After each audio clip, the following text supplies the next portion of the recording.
Seperti yang kita tahu, laut di seluruh dunia memiliki sumber daya yang sangat melimpah. Laut mencakup sebagian besar permukaan bumi ini, sehingga menjadi tempat tinggal bagi beragamnya makhluk hidup. Selain itu, terdapat juga bahan organik melimpah yang mengatur iklim global. Pembahasan tentang air laut selalu menarik bagi peneliti, khususnya di Indonesia. Banyak hal yang ingin digali dari potensi laut Indonesia yang luas, misalnya seperti sumber pangan, kemudian energi, pariwisata, dan yang sedang tren ini adalah laut sebagai penyerap gas-gas rumah kaca. Dalam video ini akan mengulas tentang formulasi, distribusi, metode pengukuran, dan sifat bahan organik terlarut dalam air laut. Di mana air laut ini mengandung banyak bahan organik dan ion yang mengakibatkan tingginya salinitas. Bahan organik adalah kumpulan senyawa-senyawa organik kompleks yang telah mengalami proses dekomposisi oleh organisme pengurai, baik berupa humus hasil humifikasi maupun senyawa-senyawa anorganik hasil mineralisasi.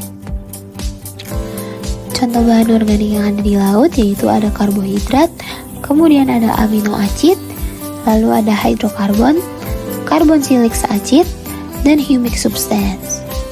Untuk alat-alat yang digunakan adalah botol ampul, saringan, autoclave, cool box, infrared absorption, dan bahan-bahan yang digunakan adalah sedimen dan air laut. Pada metode pengukuran bahan organik di laut, yang pertama yaitu metode sampling. Jadi, pengambilan sampel air dilakukan dengan memasukkan sampel air ke dalam botol dengan kisaran 1000 sampai 1500 ml.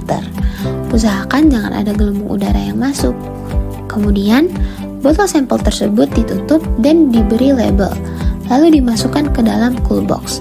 Fungsinya untuk menjaga keawetan sampel dan menghindari terjadinya kontaminasi pada sampel.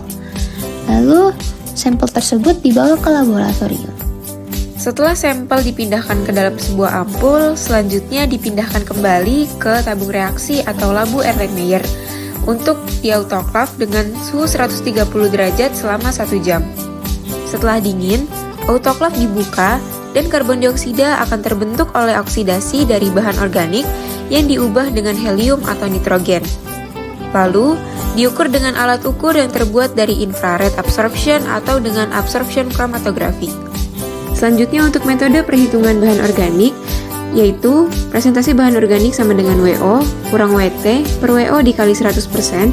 Untuk perhitungan konsentrasi bahan organik, yaitu BOT sama dengan 10 ditambah A dikali F dikurang 10 dikali 0,316 dikali 1000 dibagi B. Hampir seluruh bahan organik di laut dari karbon dioksida dihasilkan oleh fitoplankton.